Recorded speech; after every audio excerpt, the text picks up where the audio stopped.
What did he say? Do what? Tanning? I think we're going online. Canning? We're on live, so. Oh, we're live. Litchfield will be the subject of another All one. right, good evening, everybody. Welcome to the Litchfield Capital Improvement Committee meeting of September 8th, 2022. Would you all please stand for the Pledge of Allegiance? I pledge allegiance to the flag of the United States of America and to the republic for which it stands, one nation, under God, indivisible, with liberty and justice for all. Thank you. Okay. Good evening, everybody. I'll start with the roll call. Michael Croto, Chair. Did you want to go around? Sure. Kimberly Queenan, Selectman's Rep. Pete Stone, Citizen Rep. Carrie Douglas, Budget Committee Rep. And with us this evening is Jay Mankara from NRPC. Good evening. Welcome. And we have Marion Colby, who's with us this evening. Now, Marion has not been officially sworn in yet as a member of the CIP, but she will be going before the Board of Selectmen, my understanding, next week. So we look forward to that, and we welcome you this evening as well. Before I begin, is there any public input? We usually have two public input agendas. So the first public input is on the agenda for this evening. Is there any members of the public that have any public input before we get started? Okay, hearing none, I'll close public input, and we will go on to approval of the meeting minutes of August 8th, 2022. Does everyone have an opportunity to take a look at those? Have any questions? I do or have concerns? one addition I want, but do we have a quorum to approve them, or you just want to discuss them? I mean, if you just want to discuss it, and maybe Yeah. when we I have a would quorum, like, we can approve them next time. okay. There was one addition, I know it's a summary of the meeting, but there was a key point that I did want it added to it. When we get to the section about, the Board of Selectmen thought that it was a conflict of interest for Mr. Burke to be on the committee. I want something in front of that saying we all agreed he did a wonderful job on the prior committees he was on, but we did feel it was a conflict of interest, so I'd like to add that in, that we thought that he did a wonderful job on the prior committees that he served on. Okay. And thank you. Thank you. Mr. Cutter is not with us this evening. He's our vice chair. But I think he'll be watching us on television at some point. We don't necessarily have a quorum this evening. There's only three of us. So, but we will be, obviously, with the department heads, meeting with you this evening. And I guess the first item is updates from departments heads. That's item C on the agenda. Have any of the department heads here? Okay, great. Does one of you want to go first? I don't have a preference. Whoever's comfortable. Oh, All right, Jason, you want to go up for conservation first? Okay. Come on up, introduce yourself to the board, and Jason Brennan, 23 Albert Street, Chairman of the Conservation Commission. good evening. Good evening. So I submitted one CIP request. I did not print out the actual form, but I believe I sent it to you. And the one CIP request is for funds for land preservation and land purchase. Okay. I've summarized the request. I provided the paperwork that was necessary. I summarized the request right here, and if you wouldn't mind, I'll just buzz through it real quickly. So the Litchfield Conservation Commission requests that the previously approved CIP request from the Conservation Commission simply be carried forward as part of the new CIP. We're not asking for any additional funds or anything like that. We're just asking what was allocated as part of the last CIP be carried forward to the new CIP. If that ends up happening, I would say it would be up to the CIP committee just to determine where to put that within the CIP with the number of years. Last time our request was $2 million. That was approved. You guys broke it up into 3 separate years. None of that was ever raised or appropriated. We didn't go to town meeting. It just kind of sat there. So we like to just carry that forward. If you take a look at the sheet of paper that I provided, I just have some quick bullet points here on the reasoning for this request. Based on the CIP poll that was done as part of the last CIP,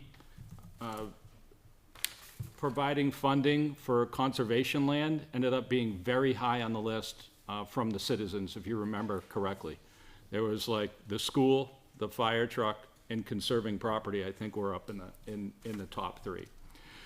We then followed up that poll last fall. Conservation Commission put out a poll out there where there were 235 citizens that responded. And it was quite interesting that on a scale of 1 to 5, 5 being very important and 1 being not important at all, 87% of the 235 respondents said that conserving property in Litchfield is either a 4 or a 5, either very important or extremely important. So I think it's important to the citizens. The key citizen input based on the polling that has happened, based on the conversations that we've had, folks in town want to preserve town character. They want to protect natural and historic resources. They want to protect farmland when possible, provide passive recreational opportunities, and help control development in key areas of town that we want to protect and make sure that we're preserving the character of the community. And then if you look at that fourth sub-bullet down there, conservation economics, studies have shown that the lowest cost to the taxpayer is for land to sit there vacant.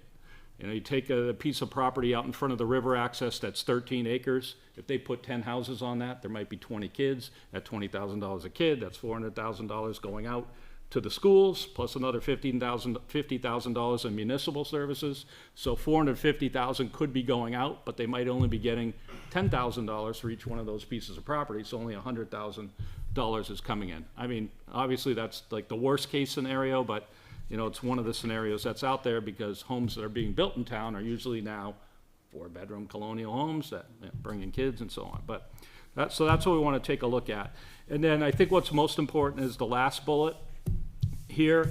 Over the past couple of months, the Conservation Commission has been developing, with the help of NRPC, number one, a conservation plan.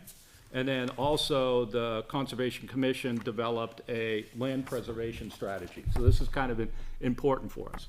What this strategy does is it essentially outlines the goals of the Conservation Commission and the process in which we would look to acquire properties in some form or another. What I mean by outright purchase or by conservation easements and so on. So the Conservation Commission really has never had one of these strategies to my knowledge, but it gives us the framework for where we can make decisions on how to acquire property, how to protect lands, how to communicate with landowners, and how to figure out funding related to this through CIP appropriation, through grants, through bonds, through the current conservation fund, and so on. So that's what we're requesting, that you move forward if possible. Hopefully, what we provided or what was included as part of the last CIP, and we've got some backup information for you in regards to that. Okay, thank you very much. And I think this is actually a great document for this land preservation strategy. It gives sort of a guide to how to go about doing it. You did a great job on that, Jason. Does anybody have any questions for Mr. Brennan related to CIP? I think the only thing that I would ask is if we decided that we would break up the monetary over, not instead of just being 3 chunks, maybe we break it up into smaller, when we start looking at the plan. Not saying that we're gonna do that, just making sure we have options to adjust the plan. Great. Okay. Okay. Kim, do you have anything? No, I'm gonna read this over, it looks good. Does any of this cross over into zoning we have to worry about? No, No, okay. Just wanna make sure I should say, I don't think so. if you need to get to zoning, that to support this, that's all. Okay. This right here is just framework that helps us identify the types of properties that we would like to preserve, the locations of those properties, not specific pieces of property, but the types of property, the locations of those properties, actually a hierarchy built into here. So if it just so happens that 3 or 4 pieces of property come up once, we have a way to rank and prioritize those. So you had a public hearing, it says it was adopted September 1st, Yeah, 2022. so we've You had a had public hearing? input we didn't have an official public hearing, but this is really an internal document.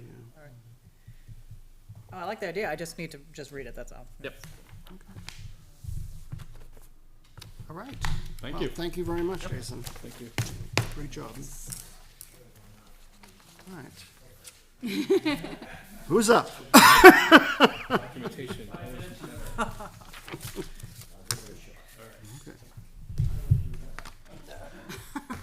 Good evening. My name is Mike French. I'm the interim police administrator for your police department. We did not submit any new projects to be included in the current plan, but we would ask that you continue the plan and the initiative that you have in place for a new police facility. I've read the documents pertaining to what the initial reasons and justification for a new facility are. I certainly agree with them, but I'd like to add to them based on current events, if you will. Domestic violence, we are taking into custody a lot more firearms than we have in the past. Current layout of the building is that the evidence room is on the opposite side of the detention facility. Best practice, if you have somebody in the detention facility, you're not supposed to bring firearms into that particular area. I have inspected that evidence room several times since I've been here.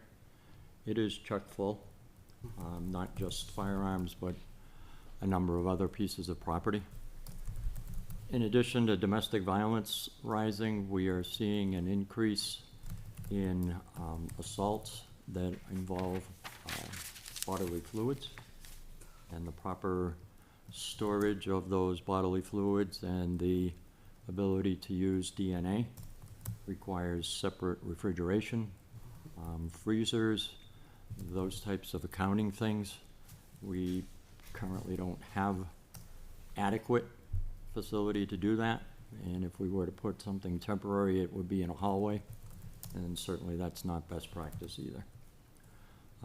Finally, the work areas for the patrol officers, you have roughly 10, 11 officers working out of one small room, 4 computers. At times, based on major cases, they could potentially be falling over each other.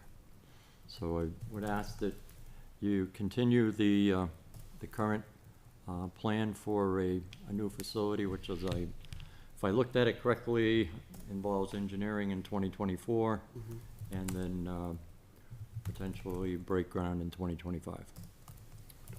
Okay. Great. Take questions if there are any. Okay. Any questions from the committee?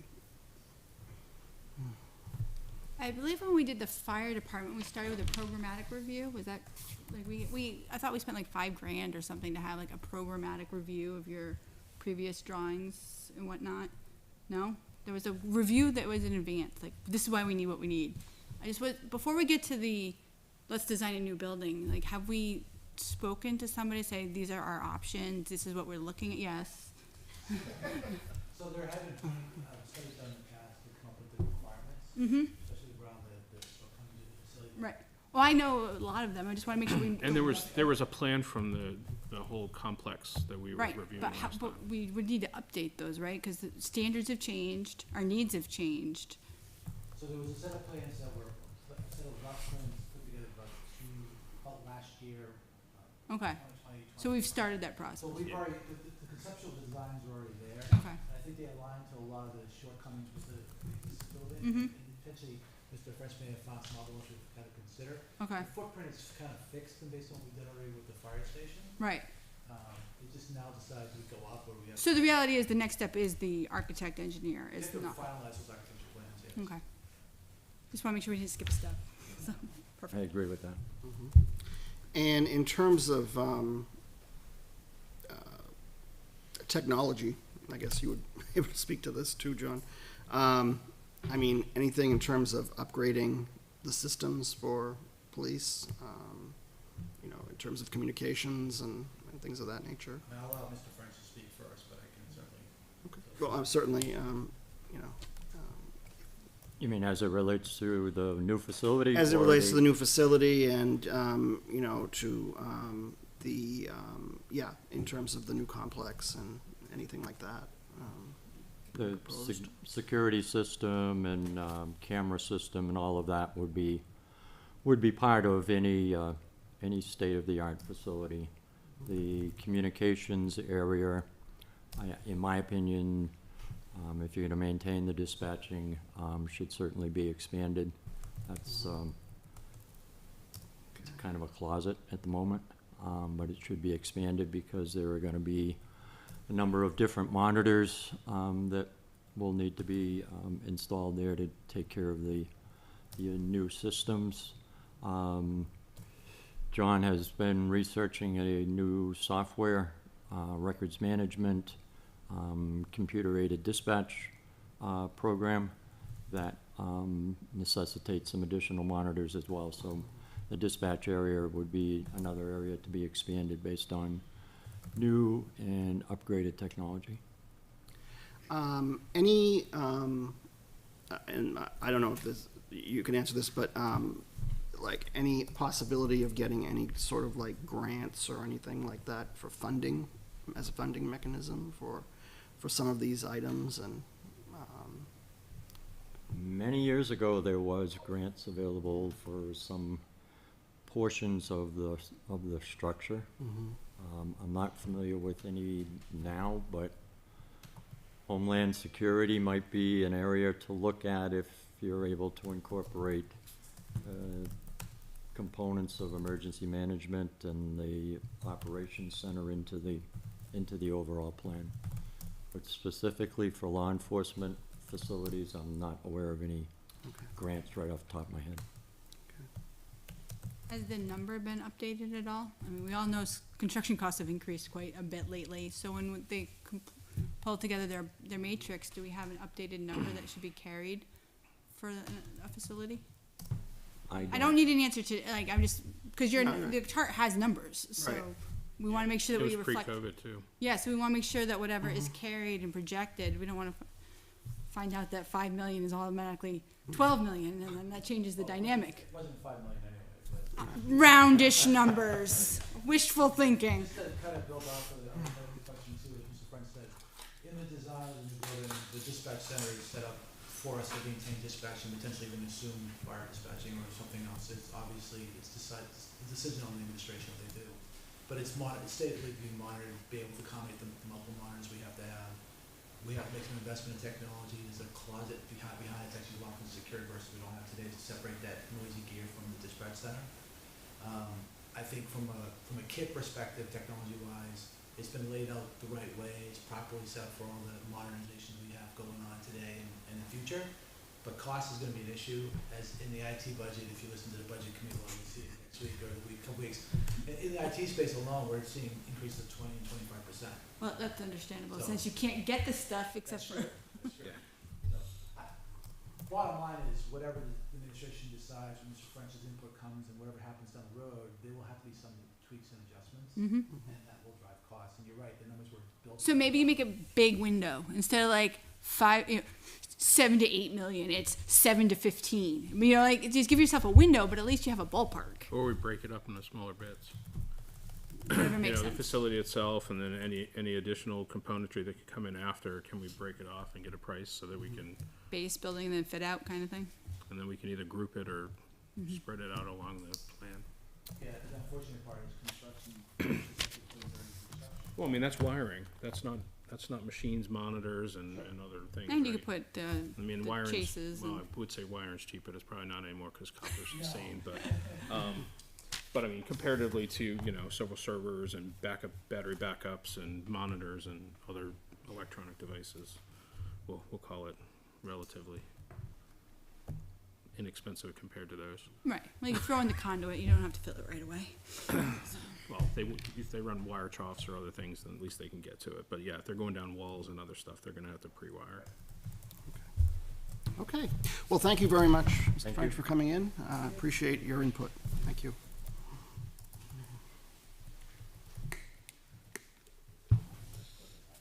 A for effort. Good evening, Doug Nickel, Deputy Fire Chief.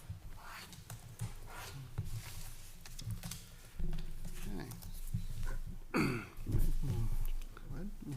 So basically, we're coming back in again this year, looking for a warrant article to purchase a replacement fire truck for the one that obviously failed last year. You may have already heard our frontline engine, Engine 1, which is 19 years old. It's our newest truck. Has been out of service since June 30th. And is down currently in Massachusetts. Been there for over 2 months, having repairs done to it. We came before the Board of Selectmen a couple of weeks ago to request $48,000 for repairs. And we're not sure if that's gonna cover the full amount. We're hoping that it will. The board gave us up to $60,000 out of the fire repair line item. And hopefully by early next week, we'll have a better understanding of when we're gonna get the truck back. But that's our newest truck, and the corrosion that was found on it, and electrical issues, and gremlins and everything that were found on the truck. That's the newest truck. So the second oldest truck is like 5 years older than that one. So once we do get Engine 1 back, our plan is to have the second engine, which is a 2006. We're gonna have, 2001. We're gonna have that evaluated as well to see what condition, the wiring and the frame rails and whatnot are for that truck. So it's we're starting to really have issues with the trucks. The truck that we're looking to replace, Engine 2, which is a 1995. We had said last year that requires like $62,000 worth of work on that one, just to bring it to where I'm not going to say where it's in good shape, but usable shape. But we don't want to put that kind of money into the truck, because the truck for trade-in is only worth $7,000. So it makes no sense to put $62,000 into a $7,000 truck.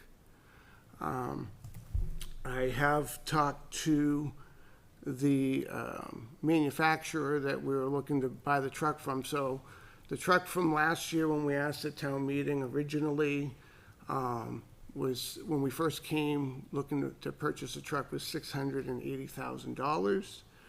The truck since then to today has gone up $62,000. And right now, if we were to purchase that same truck that we've done no different work to, is $748,000. And I was told to expect in January, if they don't do it sooner, a 5 to 7% increase in costs. We have some neighboring communities. The town of Hudson just bought a truck, and the town of Wolfboro also bought a truck, both from the same manufacturer. And the market is so volatile right now that the manufacturer, after they had a signed contract, went back to both the town of Hudson and Wolfboro and asked for additional monies, even though they had a signed contract, because they were saying that otherwise it could actually, they had so many orders that they could actually go out of business because they couldn't build the vehicles for what they had agreed upon. The town of Wolfboro, I believe, is suing the company right now, and I believe I heard the town of Hudson actually paid the extra money so that they could get the truck. So right now, we're also talking about 2.5 years from the time that the town signs a contract before we get a truck. So again, Engine 1 will be 20 years old by this coming town meeting, and that's our newest truck. And Engine 2, the one that we're looking at, is 30 years old. And the useful life, they say, of a frontline fire truck is 15 years old.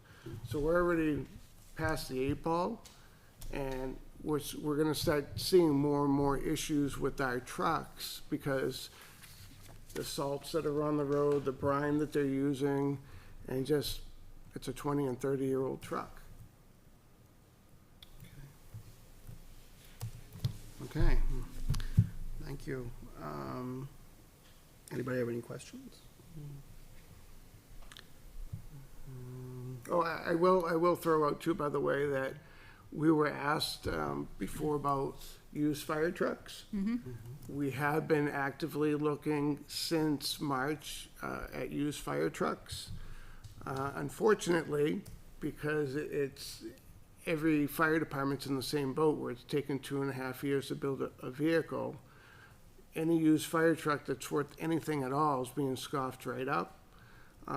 We found in the last 6 months, we just found last week, one truck that fits our criteria that, it's a 2014, so it's 8 years old, low mileage on it, and it was a southern truck. And there was 65 fire departments that inquired about the truck, and the truck is already sold. It just went on the market just before Labor Day, and unless you have cash in hand, so that's one thing that we're gonna talk to the Board of Selectmen about, is that if, you know, the only way that we're gonna get a deal if we try to go the used route is to be pre-approved by the town to be able to put down a hefty deposit to hold the vehicle, and then you still gotta go down, evaluate it, pay for it, and bring it back. The truck that we were just looking at was $425,000, and it's almost 9 years old. It'll be 9 years old this year.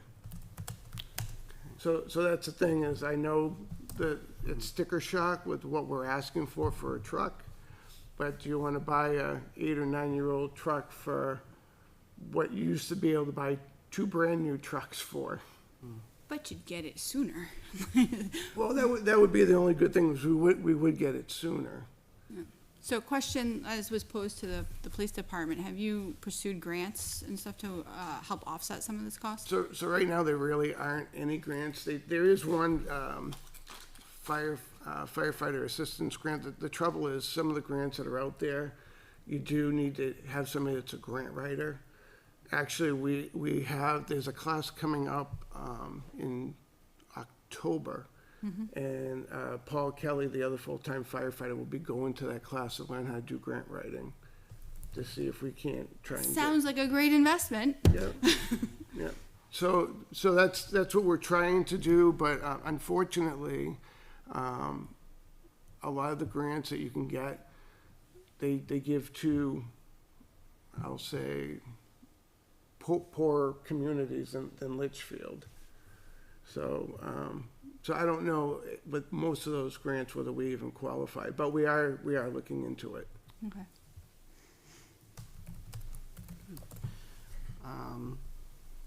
And what about like lease purchases and things of that nature? Well, so that's what it is. When we buy a fire truck, all our fire trucks are lease purchase. So it gets a little, for the average resident who goes out and you either get a loan and you buy a car, or they do a lease purchase option where they give the vehicle back after a couple of years. With municipal vehicles, they call it lease purchase, but it's actually basically you're taking out a regular loan to own a vehicle. They don't actually do a lease where you turn a vehicle in after so many years. And if they did, there's really nothing out there. Sorry, guys. A lot of the manufacturers will make a demo truck to go around the country. There's not even any demo trucks to go around because towns are buying those vehicles so they don't have to wait 2.5 years. So it's like everything else that's going on right now. Everything's high priced and you can't get it. Okay. Have you checked alternate manufacturers? Not that we expect anything different from their So issues, but just from a pricing standpoint, yeah, you know, yeah. that So sort of to answer your question, when we did our process last year, we actually had 9 manufacturers that all came in. We gave them a bid spec of what we're looking for, what the requirements for the town are. Right. And then we're down to the final, what we brought to town warrant last year was the vehicle that had the quality, the serviceability, service center that's within 2 hours, and also pricing. Yeah. So that's the thing, is every manufacturer's in the same thing. I was just told by and I've heard it, but even now ambulances, right now they're saying that if a town owns an ambulance and you think in the next 4 years you're gonna want an ambulance, Yeah. you should pay and pre-order it now, because it's gonna A take lot of you. those are built on heavy truck chassis, and none of the Well, that's, manufacturers have anything to do with they're it. saying, yeah, they're saying the Ford F-350, which most ambulances are on right now, it's gonna be 3 to 4 years before, there's a wait list. Yeah, because get the the main trucks. manufacturers, yeah. Yeah. Well, when you said this company's being sued, I'm kind of concerned that That's we'll not, put a that's down not payment our. and they go away. Yeah, No, that's not our company. And these companies that we've had, the 9 are the Ford and Chevys and Dodges of fire apparatus. These are Which the, company is it? Which company are you looking at? Emergency one, Okay, E1, all right. yeah. Yeah, I used to be a firefighter, so. Oh, okay, so you know, yeah. But I know there's some But other people trying to break the so market. you and I was so you concerned know, that's so what it was. Seagrave is the one that's having the issues with Okay, fulfilling the orders, interesting. and they're a big name, Yeah, they're a huge name. yeah. Yep. Yeah, E1 makes nice stuff. It's one of the pieces we used to have. Okay. In terms of,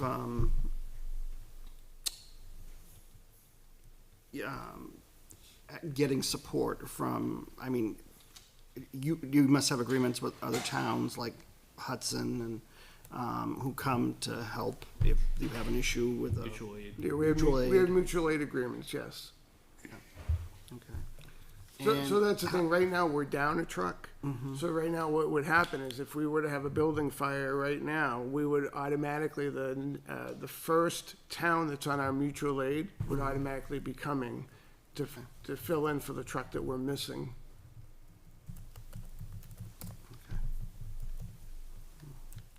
That's still further away than you want that window to be, FYI. Yeah. And the other thing too is, I've heard people say before, oh, well, we have mutual aid, we can rely on mutual aid. It's, all the departments that are around us, no matter what, pick the state, pick the town, pick the city, it doesn't matter. Everybody is having trouble with personnel. Londonderry and Hudson, they run ambulances. If their guys are out on an ambulance, I've gone to structure fires in Londonderry where we were the second fire truck to the scene because Londonderry's guys were all at the hospital with 2 ambulances. So, although it sounds like a good thing that you can rely on mutual aid, a lot of times you can't rely on mutual aid. We're actually now doing more mutual aid on the other side of the river because the new Boston, Amherst area, they're called fire departments and they don't have enough people. We've been to Brookline twice now in the last 3 weeks. We've been to Amherst, we've been to Goffstown. So we're going out further to go mutual aid because everybody else is in the same situation we're in, where they don't have apparatus and they don't have manpower. So that's the thing, everybody is struggling. Yeah. And unfortunately, we need to be able to protect the citizens of Litchfield and. Well, I guess my question is, if you're going that far, who's paying that cost for the wear and tear on the equipment? I mean, not to be cold or anything, but. Well, it's You a know. mutual aid thing, so it's. Well, I mean, mutual aid to Hudson or Londonderry is one thing. Mutual aid all the way on the other side of the Merrimack's a whole nother thing, right? Right, but we belong to 2 mutual aid compacts. One is made up of 32 communities from here all the way to Lawrence, Mass. Yep. And just like what happened with the fires and everything that happened down in Mass a few years ago, a lot of New Hampshire departments went down No, there. but that was an extreme case, right? This is kind of becoming normal business for you, and that's a different arrangement, right? It is, but it's part of being part of these mutual aid agreements. If we get something big, or, you know, Yeah, no, we could get a brush fire tomorrow, I could have a Brookline tanker here. Yeah, So it's a mutual thing. So yeah, maybe Yep. we're driving now, but we're gonna get it back. okay. Yep. All good. Other people were probably thinking it, so I just had to ask. Well, no, and I understand, but like I said, we belong to Border Area Mutual Aid, which is 32 communities on this side of the river down to Mass, all the way up to Concord. Oh, wow. And then Okay. we belong to Sauhegan Mutual Aid, which is everything on the other side of the river from New Boston, New Hampshire, all the way out to Brookline and Hollis. Oh, wow, okay. And Nashua, that's all part of Sauhegan Mutual Aid. Yeah, So at any point, any one of us from any of those towns, I mean, this town has had a wildfire, a forest fire, about 40 years ago, and we had fire departments from the seacoast area yeah. that were down here. I mean, that's no, what I you think it's a do. good narration point, right? Especially if we have a piece of equipment out of service right now, and we only have one, and it gets called out somewhere else, Right. you got nothing, right? Well, and then that's when we do the move up program. If we go from here and we go to somebody else, They'll fill the then station, they'll fill our yeah. station here for us. So it's just a bump up program. Yep. Yep. Okay. Do you know if there's any from the monies from the infrastructure bill that Congress passed? I mean, is there any funding from that could be used, or are you aware of? The only thing I'm aware of is I know there's the ARPA money, and so I mean, that's the thing is, you know, maybe we come up with something where we use partial ARPA money and partial taxation money to buy a fire truck. I mean, instead of trying to take from one account or pass it on to the taxpayer, if we did, you know, an equal share of ARPA and an equal share from taxation, then, you know, maybe that would be the route to go. I don't know.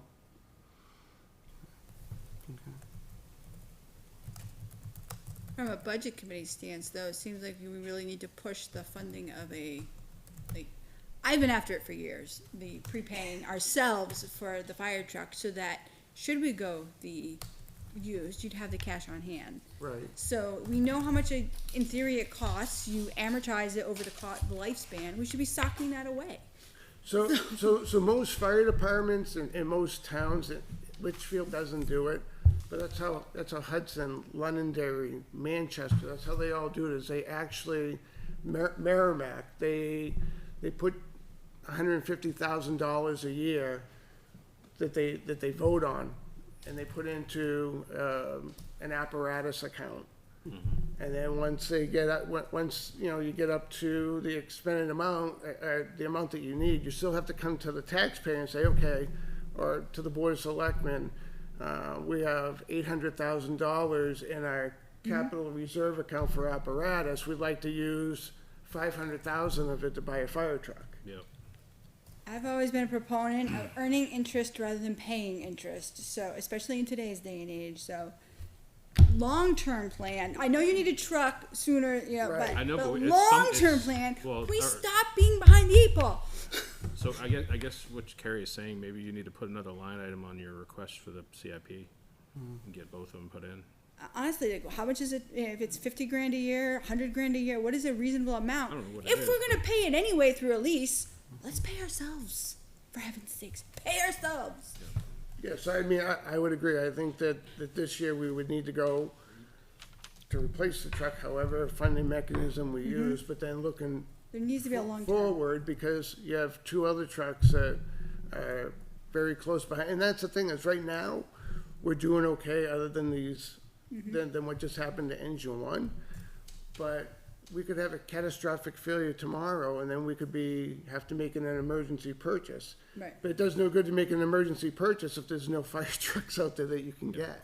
Right. But you're also in a situation where if a truck comes up, you don't have the cash to have the conversation. Right. So, I mean, that's not a good position to be in either, Right. so. Forward planning.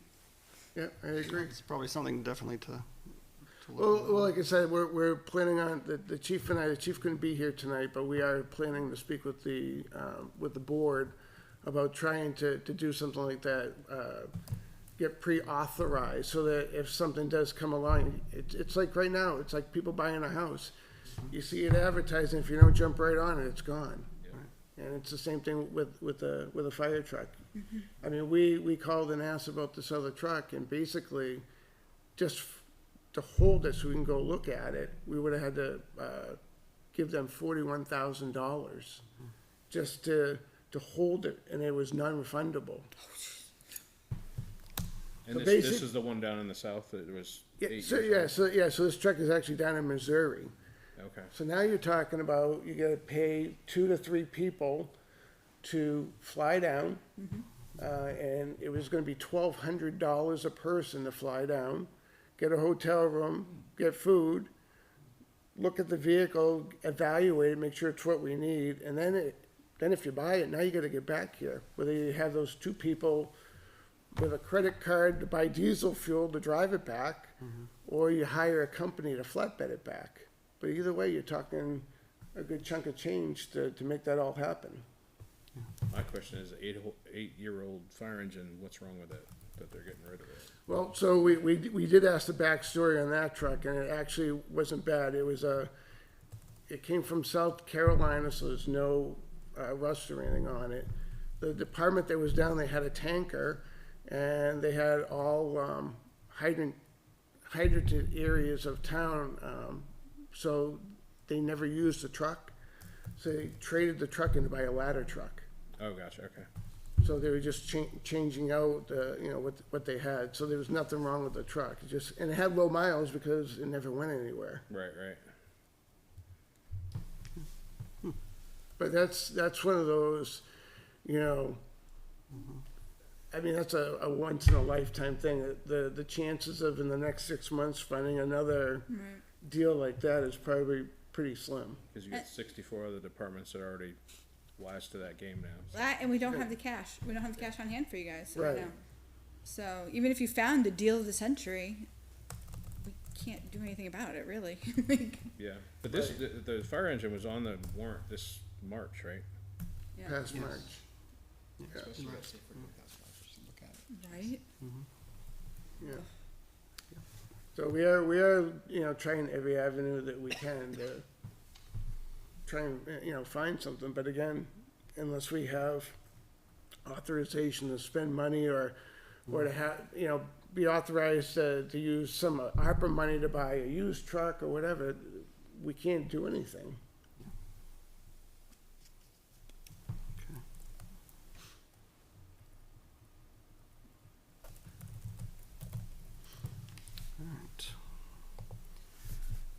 Anybody have anything else? I think, good, okay. Well, thank you very much for the presentation. You're and, welcome. Thank you. Appreciate your input, thank you. Have a good night. You too. You too.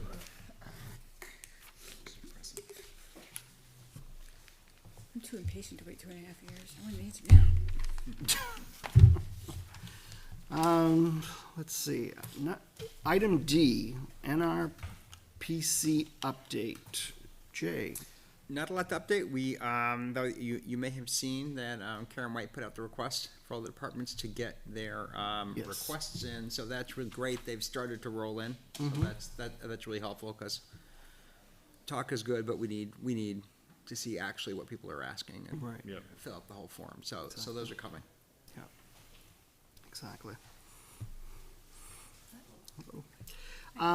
Okay, so, certainly we do have another meeting coming up. I know the school is gonna be presenting at that one, but certainly if, any department heads have any other issues or whatnot, if they wanna come back, they're certainly welcome to do so. We can have further discussion. Just so everybody knows, we may have to be cutting this meeting short this evening only because the zoning board is meeting in this room at 7 o'clock. And I just want to make a note of that.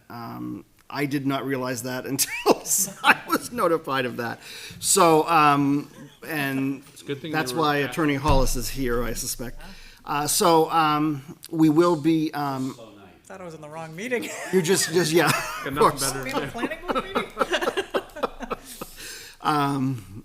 So we will be adjourning early for this evening. And anything that we didn't get to tonight, we can obviously get to at the next meeting, and I'm sure. Is there any action items we need to get back from the folks that we heard from tonight?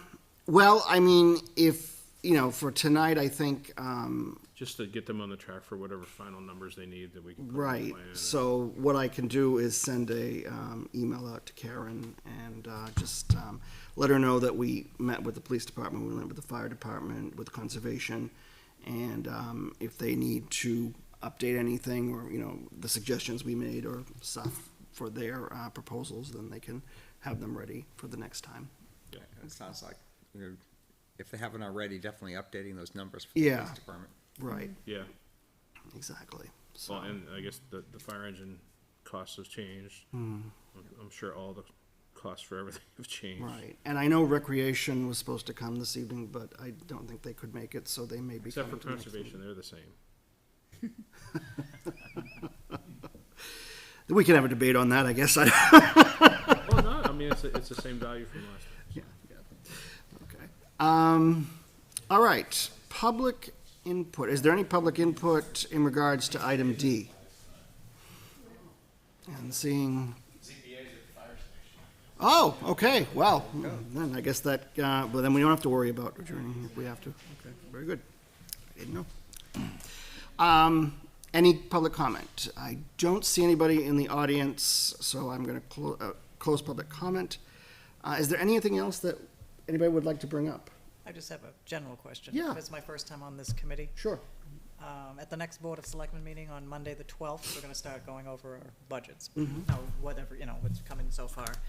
Where are we? You remember one of our tasks was to prioritize ARPA money, and I know we're still gathering the numbers, but when do you think the expectation would be that the board is gonna wanna maybe try to weigh some of that in? This is an ongoing process, I think, until what, at least December, right? Do On we this have a- committee? I think we Well, wanna this wrap up committee before has then. We're gonna two be, yeah, we agendas, will but- certainly. Yeah. So you're doing your normal SIP process for Mm-hmm. the plan, but then we also had to get, some kind of feedback to the board as well. But I know you're still waiting for, Well, certainly, what I can do is, in the email to Karen, basically, if the department heads have any suggestions of what they want to prioritize for that purpose, then, although it sounds like, considering, I think, for the fire truck, maybe, obviously they're looking, I think, to looking at some of that money. Police department, well, certainly, they're gonna have, the issue with a new facility. Obviously, there's Yeah. gonna be money going into that, so. Because once we get all the requests in from the departments, what I'm gonna do is take all of those requests and I'm gonna plug them in to the spreadsheet as requested, the year requested, the dollar amount requested, the way they want them funded. And then, I think, this is just my assumption, don't wanna presume, but once we've heard all the department heads' presentations, we've got them all in, we've got the spreadsheet, that's, I think, when the, committee sits down and starts making some decisions, prioritizing, and I would think that would be the logical time to. That's what we to did look at- last time. Right, and then that would be the time it would make sense to. To really look at that pot of ARPA on that funds issue. and Yeah. think about what might, what's the time frame roughly, do we know? We're gonna be still meeting once a month, or is that changing? We're probably gonna have to go more than once a month to get Yeah. caught up. yeah, we're meeting twice this month. Right. It's September Next- now, right? Next week. So we're thinking like 15th. mid-November-ish, I'm not holding anybody to it, I just need to set an Well, expectation. from what I understand last year, what did we do? We had a public hearing in around September? Yeah, see, now. See, it was it's- different because Now we. I'm gonna have to look back because more I time. thought we had a conversation already about kind of potentially when we could have the public hearings. Because I thought we were targeting October. I thought we were looking at October also. Yeah. I think so. Or at Because least, we were talking about the 18th and the 24th as potential additional meetings, which I won't be here for the 18th. Right. I have a business trip, but. Okay, right. okay. So I think the idea is to wrap up by November. Okay, that's perfect. I just needed Yeah. an expectation, you know, we're all doing our individual, but then we want to factor that in as well. Yep. Yeah, so I mean, that's the action items, right? We need the target year they're initially thinking, the total value they're asking for, the breakout of those things if they can be broken out. Right. And then Jay plugs them in, then obviously, you know, they're all gonna be set and left on the spreadsheet, and then we gotta move out to the 6-year mark. Yeah. Right. And determine what is necessary and Yeah. Yeah, 'cause we did desirable like and all a, that stuff. what was it, a letter classification last time? Yes, we did that too. What does that mean, letter of class? So We the ranking. prioritized them. Prioritize the things that, I don't remember what they necessary were, I and- just remember that we used letters to differentiate them. yeah, N for necessary. Yeah, I see the little D for legend there. desirable. Yeah, there you go. Right. That's what I was referring to. So we're tracking, we're on track. This Yep. is normal. Yeah. Yeah, we're on track. And as I said, you know, at the next meeting, we can certainly have more discussion. I'm sure we'll have a full board then. And obviously, the school is going to present on the 15th. And so we'll get to hear from them. And if Recreation does decide to come in, then we'll hear from them as well. Yeah, because we got library, And library. conservation, fire. Well, library was here already. Well, yeah, they need originally to- came They in. need to Yeah, review and refine. right. Conservation, police, fire. So, That's, yeah. So, I know there was an issue, I mean, I don't think the solid waste, what is it? That's what I was gonna say. A solid waste. landfill, yeah. Landfill, yeah. I don't know if they have any, stuff that they I wanna. thought we talked to Troy a bit about that before he left, earlier in the year, but I don't think we had any hard numbers, No. so probably gotta follow up with them. And we've already, I mean, we went through the roads, I mean, the improvements for that. Yep. That was at the beginning, so. So I think we've covered, I mean, Covered a the lot. areas that we need to cover. It's just a matter of pulling it together. Okay. Very good. Anything else from anybody? So I don't have anything else for this evening, so I guess we'll entertain a motion to adjourn. I'll make the motion to adjourn. There's not a lot of us here. Second. There's lots of options. All right, well. All right, have a motion, second, discussion. All those in favor, signify by saying aye. Aye. Those opposed, abstained, motion passes 3-0-0. Thank you for joining us this evening. We will be back on September 15th, next Thursday, for another meeting. Have a good night.